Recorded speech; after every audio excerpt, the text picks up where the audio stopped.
The person who hurt you is sleeping peacefully tonight while you're still carrying their poison in your veins. When will you stop being your own executioner? Right now, as you sit there, someone who damaged you intentionally is going about their day without a single thought about the pain they caused you.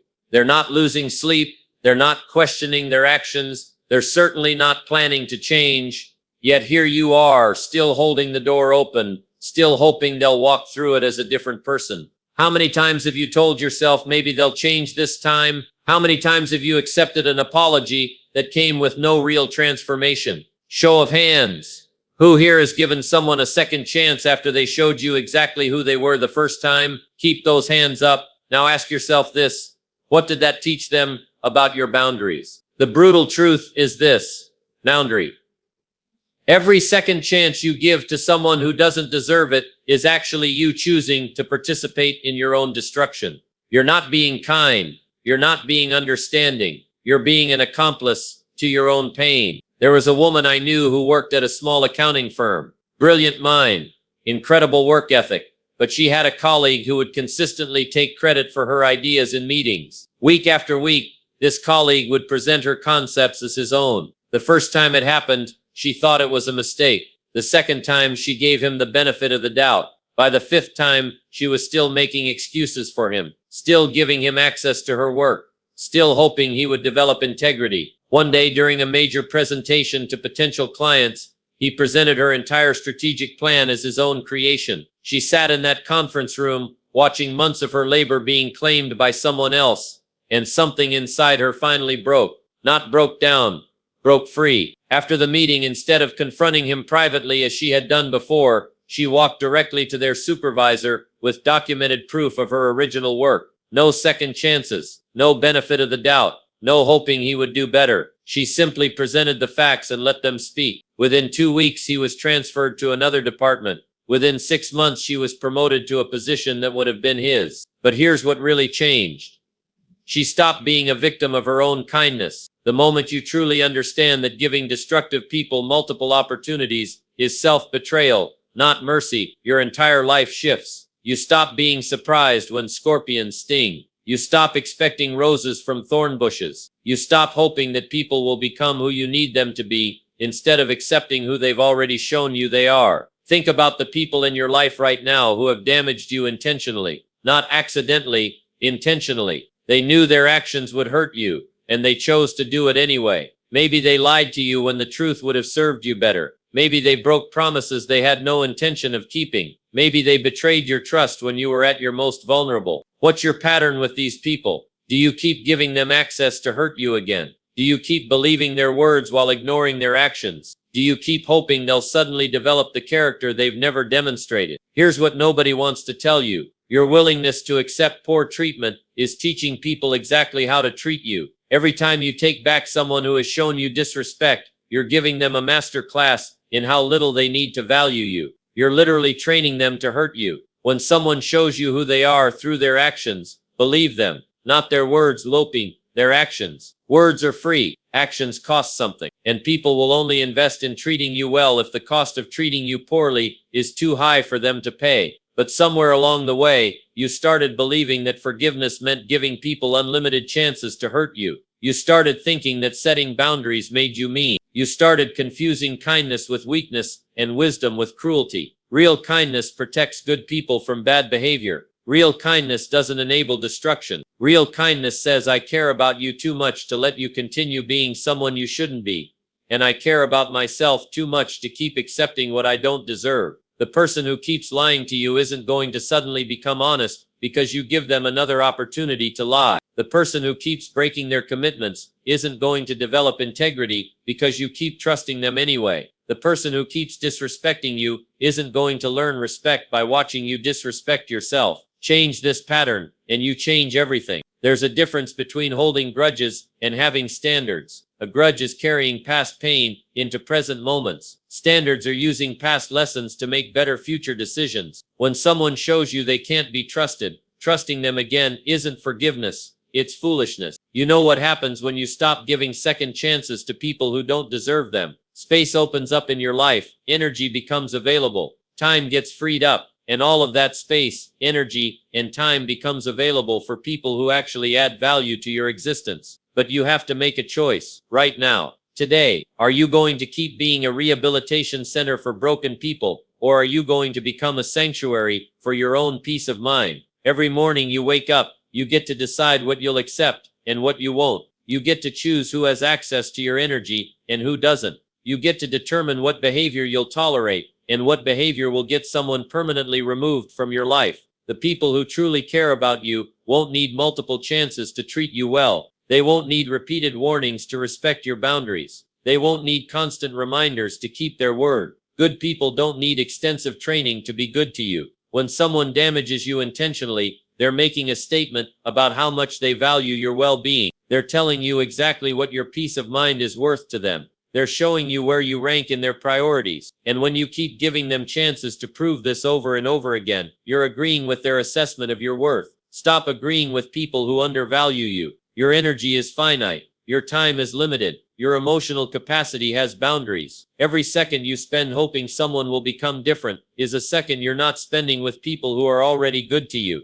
Every ounce of energy you pour into trying to fix someone who broke you intentionally is energy stolen from building something beautiful with someone who actually deserves it. The cost of giving undeserving people second chances isn't just what they do to you the second time. It's what you don't do for yourself while you're waiting to see if they'll change. It's the opportunities you miss while you're managing their chaos. It's the good people you don't have time for because you're too busy hoping bad people will improve. What are you not doing with your life because you're too busy giving people change they haven't earned? Right now, someone who deserves your time and energy can't get it because you're giving it to someone who's already proven they don't value it. Someone who would treat you well can't get close to you because you're still making room for someone who treats you poorly. This isn't about becoming hard or cold or unforgiving. This is about becoming wise. This is about understanding that your presence in someone's life is a gift, not a guarantee. This is about recognizing that access to you should be earned and maintained, not simply expected and abused. When you start treating your own well-being as something valuable, other people start treating it as valuable too. When you demonstrate that poor treatment has consequences, people either improve their behavior or remove themselves from your life. Either outcome serves you. The moment you stop accepting what you don't deserve, you start attracting what you do deserve.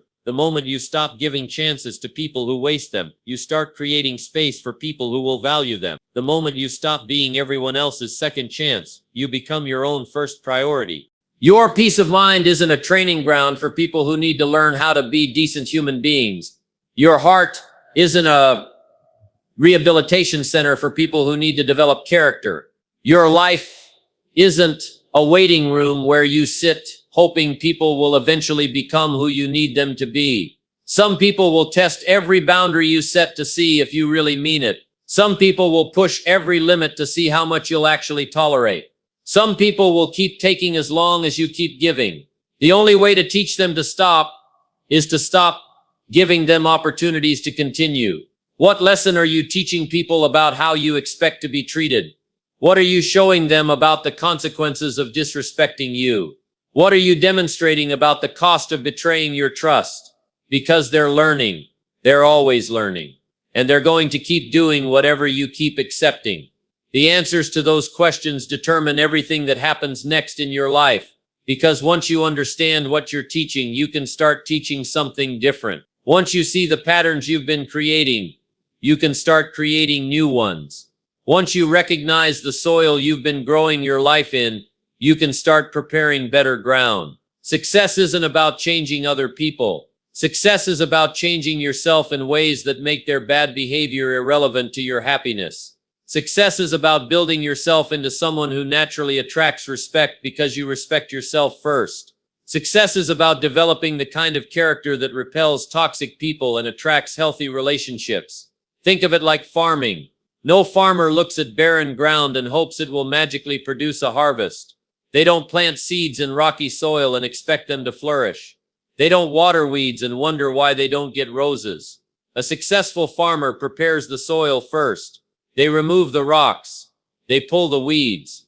They add nutrients. They create conditions where good things can grow.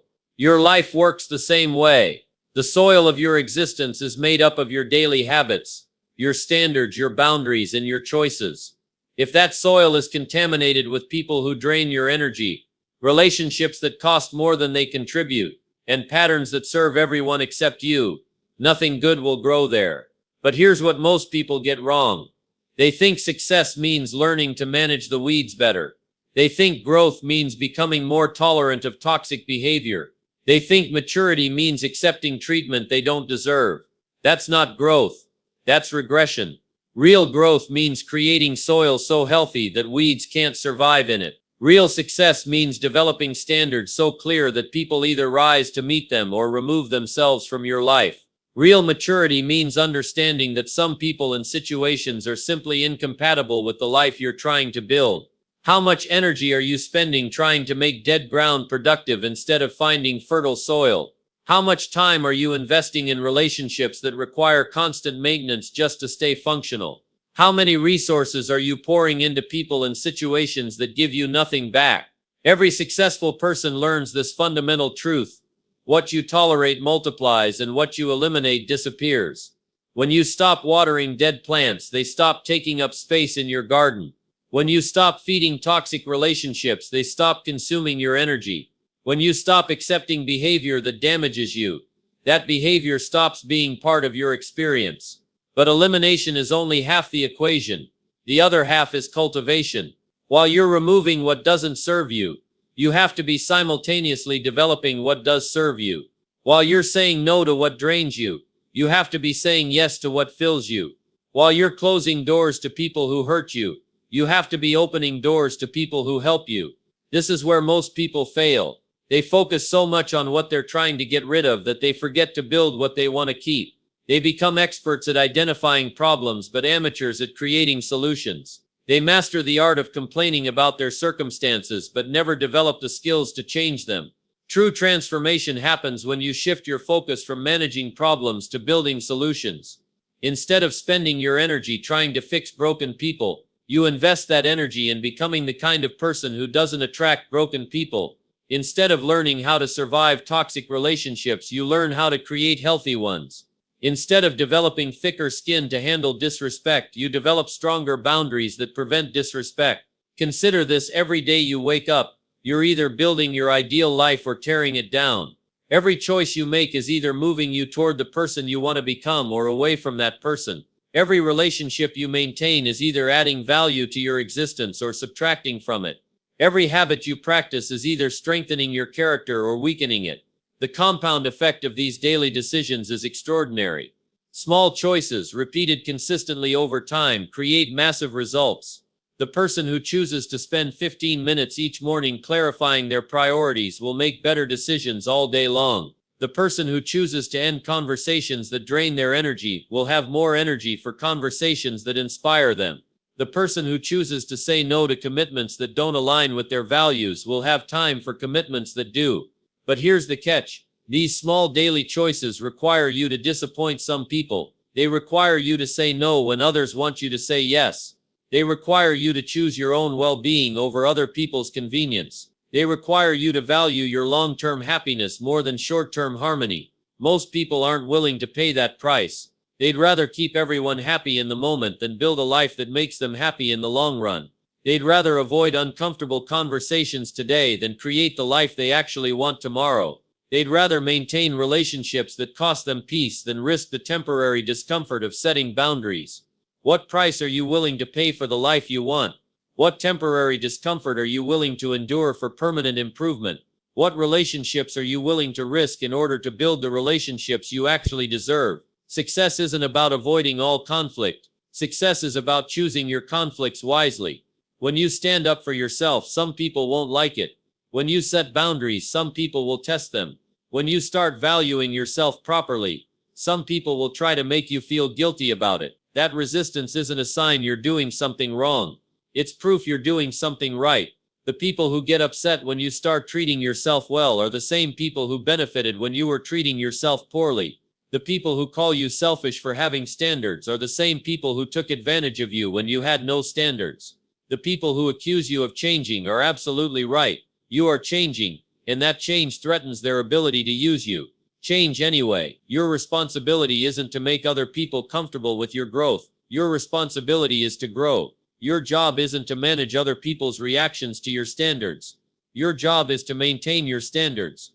Your purpose isn't to convince people that you deserve respect. Your purpose is to respect yourself so completely that you naturally attract people who respect you too. This requires you to become comfortable with being misunderstood. Some people will misinterpret your kindness as weakness until you show them otherwise. Some people will mistake your patience for permission until you correct their assumption. Some people will assume your past tolerance means future acceptance until you demonstrate that you've changed. Let them be confused. Let them be disappointed. Let them be upset. Their reactions to your growth are information about them, not instructions for you. The strongest trees grow in the windiest places. The most beautiful flowers bloom in the harshest conditions. The most successful people develop their character in the face of opposition, not in the absence of it. When people resist your positive changes, you're not being damaged. You're being strengthened. But strength without direction is just chaos. Growth without purpose is just change. Standards without consistency are just moods. The difference between successful people and everyone else isn't just that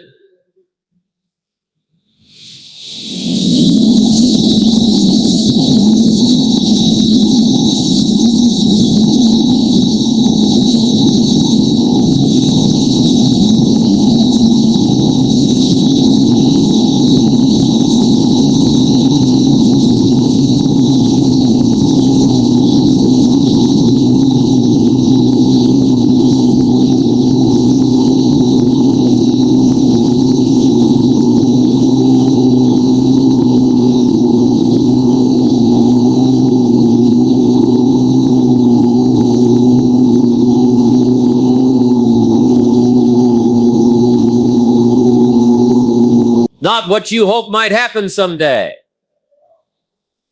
What you're actively building toward. Not what you wish other people would do for you. What you're doing for yourself. Because here's the truth. Nobody wants to hear your life will never exceed the quality of your daily habits. Your relationships will never be healthier than your boundaries. Your success will never be greater than your standards. Your happiness will never be more consistent than your choices. If you want better results, you need better inputs. If you want different outcomes, you need different action. If you want to attract higher quality people, you need to become a higher quality person yourself. This isn't about perfection. This is about direction. This isn't about never making mistakes. This is about making better mistakes. Failing forward instead of failing in circles. This isn't about having all the answers. This is about asking better questions. The question isn't whether you'll face challenges. You will. The question is whether you'll use those challenges to become stronger or let them make you weaker. The question isn't whether people will disappoint you. They will. The question is whether you'll learn from those disappointments or repeat them. The question isn't whether you'll have setbacks. You will. The question is whether you'll use those setbacks as stepping stones or let them become roadblocks. Your character is built in moments when no one is watching. Your integrity is developed through choices that no one will ever know about. Your strength is forged in private battles that you fight with yourself. The person you become in those quiet moments determines the quality of everything else in your life. And that person you're becoming through those daily choices, that character you're building through consistent actions, that integrity you're developing through private decisions, that's what naturally repels people who would damage you and attracts people who will value you. You don't have to fight toxic people. You just have to become someone they can't affect. You don't have to argue with people who don't respect you. You just have to become someone who naturally commands respect. You don't have to convince people of your worth. You just have to become someone whose worth is undeniable. But becoming that person requires specific daily actions. It requires disciplines that most people aren't willing to practice. It requires habits that separate those who talk about change from those who actually create it.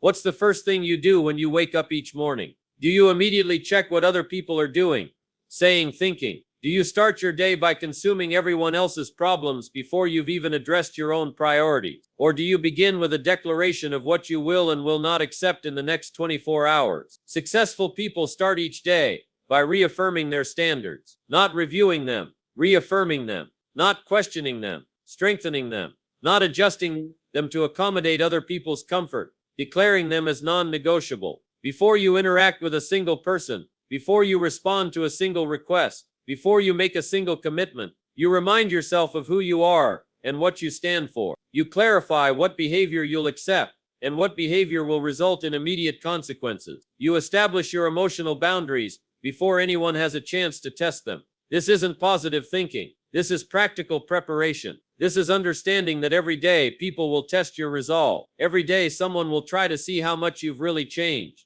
Every day you'll face situations that reveal whether you've truly developed the character you claim to have, or whether you're still the same person hoping for different results. The morning declaration sounds like this: today I will not accept disrespect from anyone, including myself. Today I will not make excuses for people who choose to treat me poorly. Today I will not sacrifice my peace of mind for someone else's convenience. Today I will act in alignment with my values, regardless of who approves or disapproves. Today I will protect my energy like the precious resource it is. Say it out loud, right now. How does it feel to hear yourself claim that level of self-respect? How does it feel to announce that you're no longer available for other people's poor behavior? Does it feel uncomfortable? Good. Discomfort is the price of growth. The second discipline is the energy audit. Every week you evaluate who and what is adding value to your life versus who and what is subtracting from it. You examine your relationships, your commitments, your habits, and your thoughts. You identify the energy drains,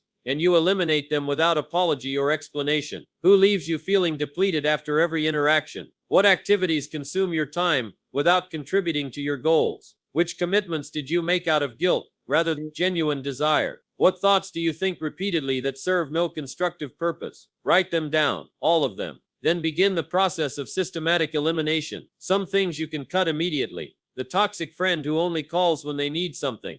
The obligation you agreed to out of guilt. The habit that wastes your time without adding value. Other things require a more strategic approach. The family member who drains your energy, but whom you can't completely avoid. The work situation that's temporary but necessary. For the things you can't eliminate immediately, you create protection protocols. You limit the time you spend exposed to them. You prepare mentally before you have to deal with them. You have recovery strategies ready for afterward. You refuse to let their negative impact spread to other areas of your life. But here's what separates successful people from everyone else. They don't just audit the negative influences. They audit the positive ones too. They evaluate whether they're investing enough time and energy in relationships and activities that actually serve their growth. They ask themselves hard questions about whether they're being as intentional about what they include in their life as they are about what they exclude. Are you spending as much time with people who inspire you as you are with people who drain you? Are you investing as much energy in activities that build your future as you are in activities that merely fill your time?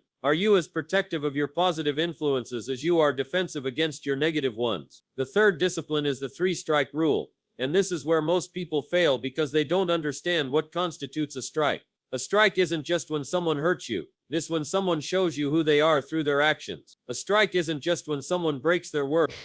It's when someone demonstrates that their word has no value. A strike isn't just when someone disrespects you. It's when someone reveals that they don't consider your feelings worth considering. Strike 1 is education. The first time someone shows you negative behavior, you learn something about their character. You don't ignore it. You don't excuse it. You don't pretend it didn't happen. You file it away as important information about who this person is and how they operate. Strike 2 is confirmation. The second time someone displays the same behavior, they're confirming what they taught you the first time. They're showing you that the first incident wasn't an aberration. It's their pattern. They're demonstrating that they either can't or won't change this aspect of their character. Strike 3 is elimination. The third time someone repeats behavior that damages you, you remove them from positions where they can continue to cause damage. You don't give them another chance to prove they're exactly who they've already proven to be. You don't hope they'll suddenly develop character they've never demonstrated. You simply accept the information they've given you and act accordingly. But here's the crucial part. You don't announce the strike system to people. You don't explain it, justify it, or defend it. You simply implement it. When someone reaches their third strike, you don't have a dramatic confrontation or a lengthy explanation. You just change the level of access they have to your life. This might mean ending the relationship entirely. It might mean reducing contact to the absolute minimum necessary. It might mean moving them from the inner circle of your trust to the outer edges of your acquaintance. It might mean shifting from friend to friendly stranger. The specific action depends on the situation, but the principle remains the same.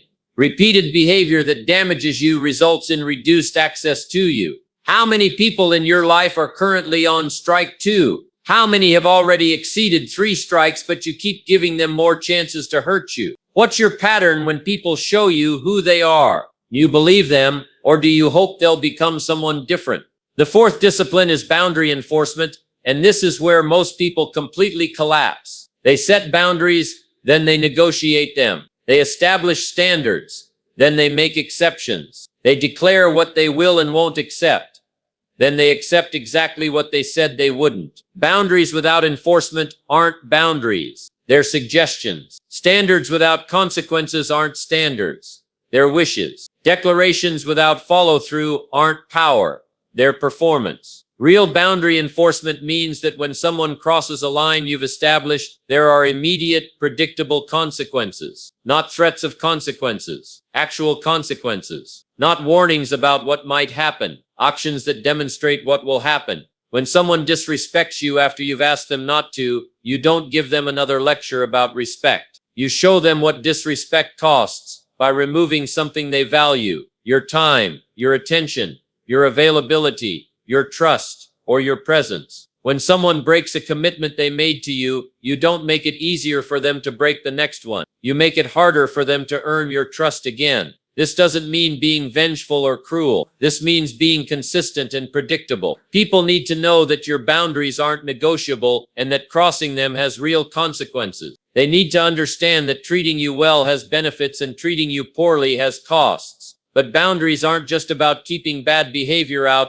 They're about keeping good behavior in. They protect not just you, but the people who treat you well. When you allow one person to disrespect you without consequences, you're teaching everyone else that respect is optional. When you accept poor treatment from some people, you're devaluing the good treatment you receive from others. The fifth discipline is the opportunity cost calculation. Every time you're tempted to give someone another chance they haven't earned, you ask yourself this question: what am I not doing while I'm dealing with this person's behavior? What opportunities am I missing while I'm managing their chaos? What good relationships am I neglecting while I'm trying to fix this broken one? The cost of keeping toxic people in your life isn't just what they do to you directly, it's what you don't do for yourself while you're managing their impact. It's the energy you don't have for positive relationships because you're exhausted from negative ones. It's the opportunities you miss because you're too busy putting out fires to build anything constructive. Right now, someone who would treat you well can't get your attention because you're giving it to someone who treats you poorly. Someone who would add value to your life can't get close to you because you're too busy trying to get value from someone who consistently subtracts from your life. Someone who would respect your boundaries can't show you that respect because you're too busy dealing with someone who ignores those boundaries. What is your tolerance for toxic behavior costing you in terms of missed opportunities? What good things are not happening in your life because you're too busy managing bad things? What positive relationships are you not building because you're too invested in trying to repair negative ones? The sixth discipline is the daily protection ritual. Every single day you take specific actions to protect your mental, emotional, and spiritual well-being. You don't wait until you're under attack to defend yourself. You don't wait until you're drained to recharge yourself. You don't wait until you're broken to repair yourself. This means starting each day with activities that fill you up before you encounter anything that might drain you. It means ending each day with practices that clear your mind and restore your energy. It means creating regular rhythms that maintain your strength rather than relying on crisis management when your strength fails. What fills you up? What activities leave you feeling more energized rather than less? What practices help you remember who you are when the world tries to convince you to be someone else? What rituals restore your sense of peace when chaos threatens to overwhelm you? Schedule them. Protect them. Prioritize them. Treat them as seriously as you would any other important appointment because they are the foundation of your ability to maintain every other aspect of your life. Your peace of mind isn't a luxury you can afford when everything else is handled. Your peace of mind is the prerequisite for handling everything else effectively. Your emotional well-being isn't the reward you get for successfully managing everyone else's problems. Your emotional well-being is what enables you to stop taking on problems that aren't yours to solve. The final discipline is the daily decision to choose yourself, not selfishly minus strategically, not at the expense of others, in service of your highest good, which ultimately serves everyone around you better than your lowest common denominator. Every day you'll face moments where you have to choose between what's easy and what's right for you, between what others want you to do and what you know you should do, between temporary harmony and long-term happiness, between being liked and being respected. between being comfortable and being true to yourself. Choose yourself. Choose your standing. Choose your boundaries. Choose your peace of mind. Choose your future over your past. Choose your growth over your comfort. Choose your well-being over everyone else's expectation. Not because you're selfish, but because you finally understand that taking care of yourself isn't selfish. It's essential. Not because you don't care about others, but because you've learned that you can't truly care for others until you care for yourself. Not because you want to hurt people, but because you refuse to keep hurting yourself. Your peace of mind is not a rehabilitation center for broken people. Your heart is not a training ground for people who need to learn how to love properly. Your life is not a waiting room where you sit, hoping others will become who you need them to be. Guard your peace like your life depends on it, because it does.